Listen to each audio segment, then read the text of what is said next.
ఒకరోజు గురుమూర్తి అడవిలోకి వెళ్తున్నప్పుడు 2 చిన్న ఏనుగు పిల్లలపైన సింహం దాడి చేయడం చూసి ఆ ఏనుగు పిల్లల్ని కాపాడడానికి సింహాన్ని బెదిరిస్తాడు. సింహాన్ని అక్కడి నుండి తోలేసిన తర్వాత ఏనుగు పిల్లల్ని అక్కడుంటే ఏదైనా జంతువు దాడి చేస్తుందని తనతో పాటు ఉంచుకోవడానికి ఊర్లోకి తీసుకుని వెళ్తాడు. కానీ ఊర్లో ఉన్న ప్రజలు, పెద్ద మనుషులు చూసి ఇవి ఇక్కడుంటే మన ఊరికి ప్రమాదం, వీటిని తీసుకుని వెళ్ళి అడవిలో వదిలేయి అంటాడు. కానీ గురుమూర్తి అలా వదలడానికి ఇష్టపడ్డు. అతనే అక్కడ ఉండకుండా ఆ ఏనుగు పిల్లలు తీసుకొని ఊరికి దూరంగా అడవికి దగ్గరలో తన పొలానికి దగ్గరలో పాక నిర్మించి వాటిని అందులో పెడతాడు. కన్న బిడ్డల కంటే ఎక్కువగా వాటిని ప్రేమిస్తాడు.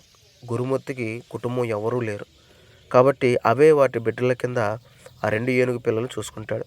ఏనుగులు పెద్దయి ఆ గురుమూర్తికి చేదోడు వాదోడుగా ఉంటాయి. పొలం పనుల్లో సహాయం చేస్తాయి.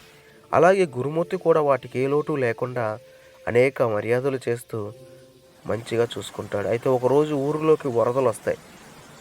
ఏకరీతిగా వరదలు రావడం వల్ల ఊరు మొత్తం మునిగిపోతుంది.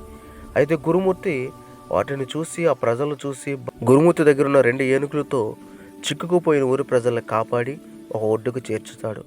అయితే సహాయాన్ని బట్టి గురుమూర్తి యొక్క త్యాగాన్ని గుర్తు చేసుకొని ఊరి ప్రజలందరూ ధన్యవాదాలు చెప్తారు. మరిన్ని ఇలాంటి కథల కోసం మన ఛానల్ ఇప్పుడే సబ్స్క్రైబ్ చేసుకోండి.